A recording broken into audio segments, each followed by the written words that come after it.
visualize thyself in the presence of the shaykhs and that the Ruhani be in front of you, and that we're at Rawza Sharif in the presence of Sayyidina Muhammad and allow them to cook you from within. They're going to enter with a light into the heart and into the soul to begin to heat up and to fill with light and energy and to push out every darkness and badness. And these Naat Sharif are much deeper knowledges than the Arabic salawats, because these awliyaullah have an immense amount of understanding and they spread it and taught it through the Naat. And by reciting these we are calling upon its realities.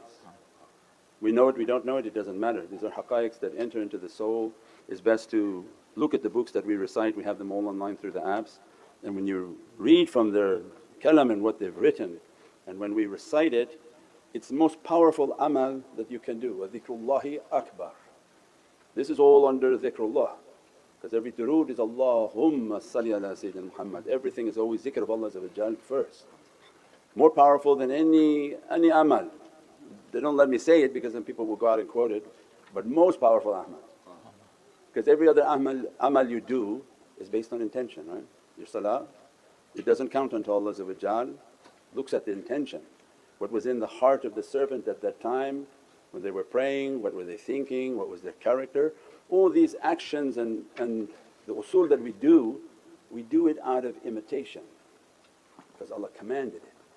But you shouldn't put any pride in it thinking it's counting, because Allah says, we didn't have an accounting yet, this is going to be an auditing process. So why are you so happy about that?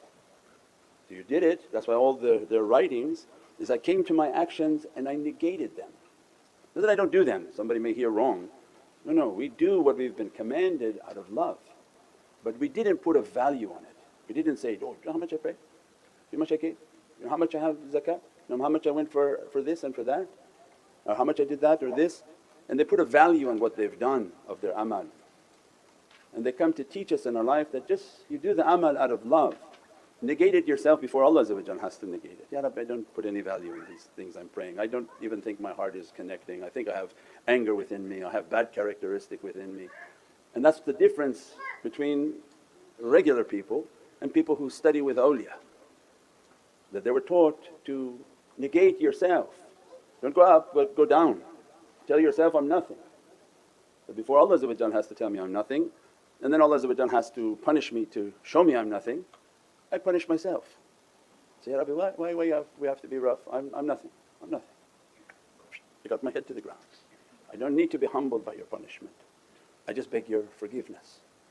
So, Ilahi anta maqsudi wa ridat maqlub. Ilahi anta maqsudi wa ridat maqlub. So the first step of the tariqahs is begging Allah forgiveness and His rida. I'm begging your forgiveness, I'm seeking your satisfaction. And then my shaykh has taught me my actions are going to be judged, and I don't need to have you to judge them. I can look at them and I know there's significant issues in my actions. And so when I negate my actions we say every time in Jummah, dhikrullahi akbar.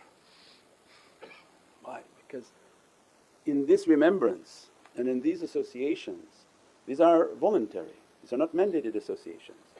We did the namaz which was fard, but we came to these associations out of love and muhabbat. Ya Rabbi, I'm coming for the love of you and the love of whom you love, which is the love of Sayyidina Muhammad, and I'm coming only for this love. And as a result of this love I'm going to do everything for that love.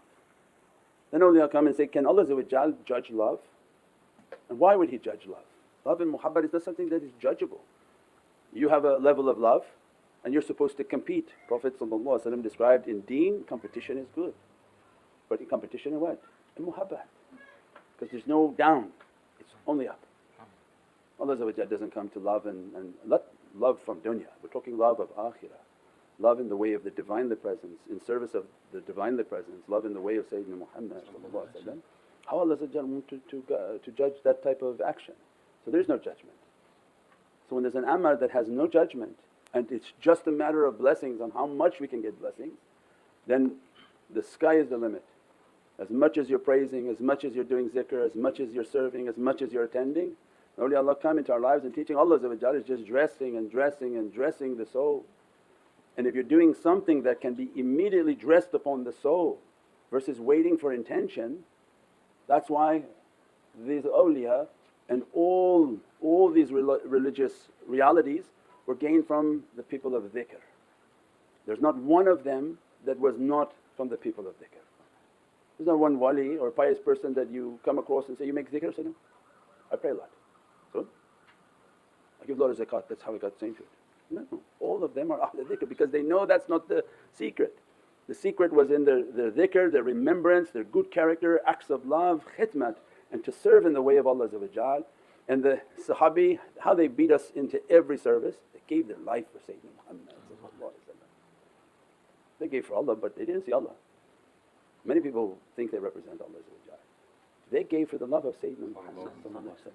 What we know of Allah we see in you, Sayyidi Ya Rasul Kareem.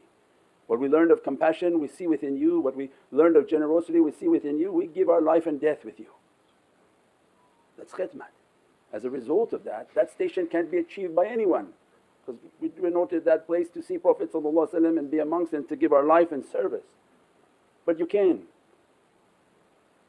There's 124,000 representatives of Sayyidina Muhammad are upon this earth, and they are the roses of his rose garden. Qul Muhammadi, that the fragrance of their fragrance is a beatific smell from the heart of Sayyidina Muhammad.